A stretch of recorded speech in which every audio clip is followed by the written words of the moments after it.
Did you know Texas politicians trust you to pick your own barbecue sauce, but not your cancer treatment? Think about that.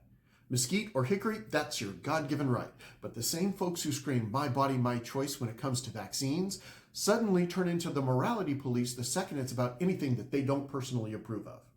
Government shouldn't interfere with your health care. That's what they say, right before they vote to control your health care. Medical cannabis, banned. Gender-affirming care, criminalized. End-of-life autonomy, nope. Abortion, even in the cases of rape or incest, sorry, the state knows best. Welcome to Freedom, GOP edition. Heaven forbid your doctor recommends something that doesn't fit the culture war script. Here's the reality. In Texas, medical freedom isn't about freedom. It's about control.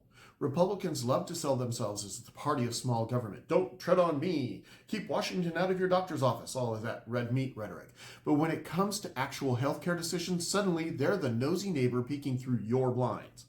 They'll tell you they don't trust Washington bureaucrats to make your health decisions, but they'll happily hand that power to Austin politicians instead. They'll fight the feds on vaccine mandates, and good for them.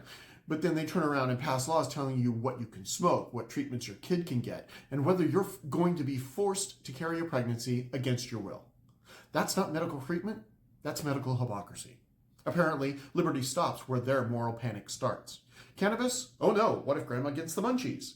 Gender-affirming care? Can't have that because the government knows your family better than you do. Abortion? Well, if the state forces a 12-year-old rape victim to give birth, that's just family values. They shout about freedom, but legislate like they're auditioning for the Handmaid's Tale reboot. Freedom isn't a buffet where you only pick the dishes that you like. Either people own their bodies or they don't. If you want the government out of your healthcare, then it has to be out, even when the choices make you uncomfortable. Here's the real libertarian take. Freedom doesn't mean only protecting the choices that you like. It means protecting the choices that you hate.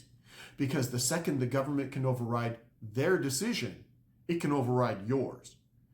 Because liberty isn't about agreeing with everyone's choices, it's about defending their right to make them. That's what real medical freedom looks like. A government that respects adults to live or die by their own decisions. Medical freedom isn't about whether I should make the same decisions you make. It's about trusting people to choose what's best for their own body, their own family, their own conscience, without politicians in Austin playing doctor, preacher, and parent all rolled into one. The Hippocratic Oath says, do no harm. Maybe politicians should try taking that one to heart.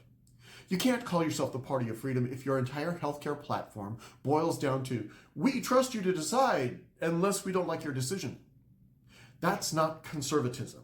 That's control dressed up in cowboy boots. So the next time a candidate tells you, therefore, medical freedom, ask them for who? Because if your body still needs their permission slip, you're not free. You're just well-behaved. So what's your take? Should medical freedom actually mean freedom? Do you really actually want freedom or just a red-branded nanny state? Because if you actually believe government should stay the hell out of your healthcare, then you're already halfway to being libertarian. Drop a comment. Where do you draw the line on medical freedom? And more importantly, why are we still letting politicians draw it for us? Let's see who's consistent enough to handle it.